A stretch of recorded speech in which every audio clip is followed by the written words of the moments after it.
Let's go back into Chris Sale's delivery and see what is causing the problem. As Chris Sale moves forward in his delivery, his upper torso leans slightly inward to an athletic position. There's nothing wrong with this at this point. Even his arm lift at this point is okay. You can see his arm is taking a natural swing upward. As we get into the next couple clicks, we're going to notice something unique. His elbow is going to continue to lift his hand at this point. So at this point, we can note that his elbow is directly above his wrist. As I go through the next couple clicks to get him into his foot down, you'll also note that even at foot down, you can see his hand slightly below his armpit as he gets into his foot down. At foot down, we begin rotation.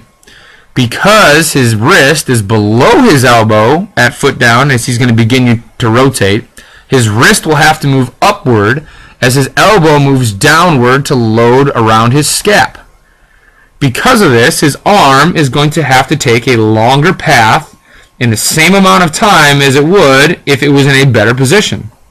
This allows for more whip, which will be an increase in velocity because there's a longer whip and a faster whip to create more velocity, but will also result in an increased strain in the arm of up to about 60%. As a result, he is more likely to get hurt than the average pitcher that has wrist above elbow as rotation occurs. That would mean essentially that at this point, as his foot is down, instead of his elbow being above his wrist, his elbow would be lower than his wrist. In this action, you can see in the red line, if his wrist was above his elbow would be able to get into his scap load without having to lift his wrist to turn and throw the ball. A more efficient path that would cause less resistance as he turns to throw the baseball. As we now go back and look, we can also take a look at his lower half. So into his landing here, we can see that his front knee is across his body, and his front foot is also slightly to the closed side. Because of this, as he rotates his hips, his knee is going to have to clear a path for his hips to come around his body to throw at maximum speed. As he does that, you're going to see his knee will move back towards the third base side as his hips try to rotate around that point. So by the time he's getting out to his turn to his throw, we can note that his knee has moved considerably back towards the third base side. His upper torso at first is going to overcompensate that action by staying leaned slightly inward, which we can also see at this point.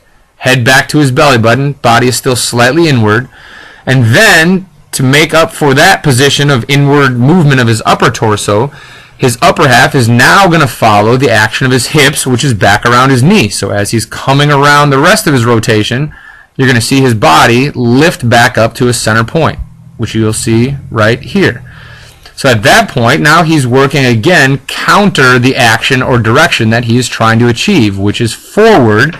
He is now moving back towards the third base side again, causing again a longer path of the arm than necessary, putting more strain back into the arm.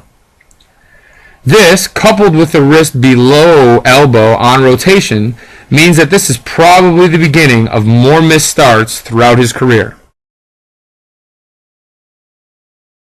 What we traditionally term as sidearm is actually a misconception. All throwers have the same arm angle within approximately 30 degrees at the point of release. The tilt of the torso or shoulders will lift the throwing arm, but the arm angle will remain the same. As we look at Sale in this video, we can see his arm angle is about 160 degrees, and here you can see it at 158.2 degrees. This falls in the normal range, which is about 150 to 180 degrees at release. If he were to be a quote-unquote over-the-top guy, he would still be at his 160 degrees, but his shoulders would be tilted outward to a higher position, similar to what you'd see here in Mariano Rivera. In Mariano Rivera's case, he is about the same arm angle, 158.4 degrees to Chris Sale's 158.2, but Mariano Rivera's shoulders are tilted more towards the first base side as he releases the ball, putting his arm at a higher position at release, but still throwing with the same arm angle. So sidearm isn't the issue at play here. To have your videos analyzed by Travis Kerber, visit us at www.elitebaseballtraining.com.